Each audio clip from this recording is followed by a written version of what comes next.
Γεια σας. Το σημερινό επεισόδιο το αφιερώνω σε όλους τους φίλους μου που είναι έτοιμοι να πάρουν μεγάλες και κρίσιμες αποφάσεις.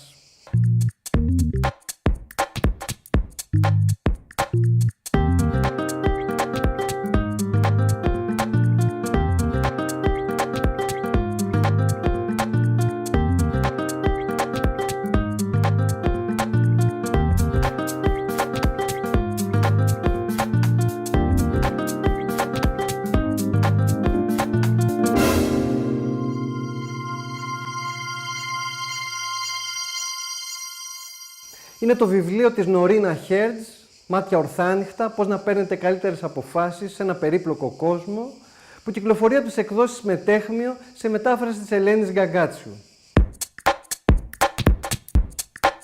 Το βιβλίο αυτό το διάβασα και βοήθησε και εμένα να ξεκαθαρίσω λίγο καλύτερα το πλαίσιο μέσα από το οποίο παίρνω αποφάσεις. Η συγγραφέας μας παίρνει από το χέρι και μας οδηγεί μέσα από 10 απλά και κατανοητά βήματα στις καλύτερες αποφάσεις. Πρακτικές συμβουλές, μεγάλη έρευνα, πολύ διαυγές το βλέμμα της συγγραφέως, που έχει γράψει άλλα 2 βιβλία, τα οποία τα είχα διαβάσει και μου είχαν αρέσει πάρα πολύ, το The Silent Takeover και το IOU. Μίλησα μαζί της στο Skype, μου είπε πολύ ενδιαφέροντα πράγματα, νομίζω ότι αξίζει να τα δείτε και να διαβάσετε στις διακοπές σας ένα τέτοιο βιβλίο, γιατί πραγματικά μέσα σε όλο αυτό το πλαίσιο του ψηφιακού θορύβου, των πάσης φύσεως ειδικών και των αντιφατικών μηνυμάτων των δεκάδων που λαμβάνουμε κάθε μέρα, γίνεται όλο και δυσκολότερο να εστιάσουμε και να κάνουμε το καλύτερο που μας αφορά.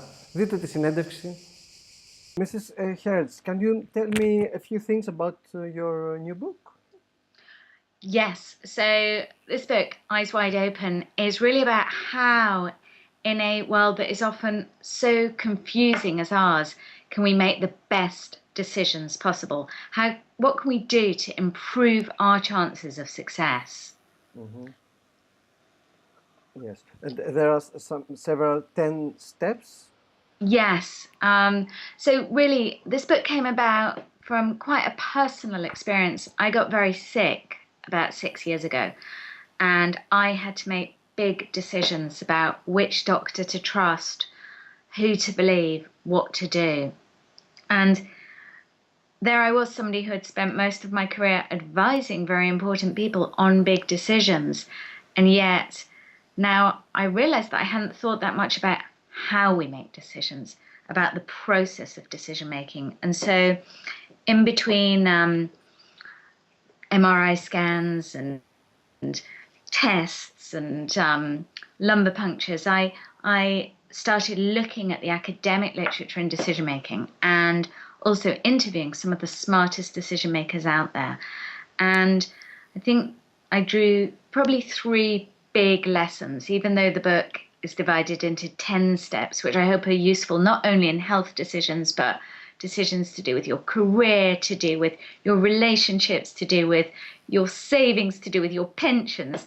I think the steps really fall into 3 main categories. The first is around really challenging others. So, when I was sick, the first doctor I went to see, he was, you need to have a major operation this week. There's no other choice.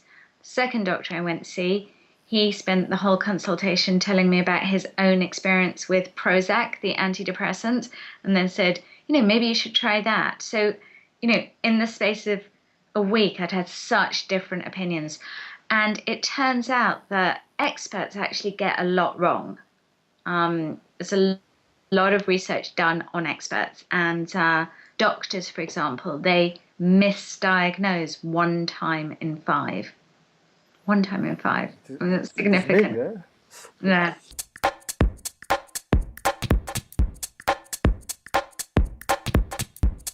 And then if you think about something, of course, like the global financial crisis, I'm an economist. In my area, virtually no economists were predicting it. In fact, there was a study done of 82,000 expert predictions over a 16-year period, and experts did no better than a monkey randomly throwing a dart on the board. So I think, one of the main lessons that I took out of my research and my experience as well, and from interviewing very impressive decision makers, was don't blindly follow experts. Do your own research.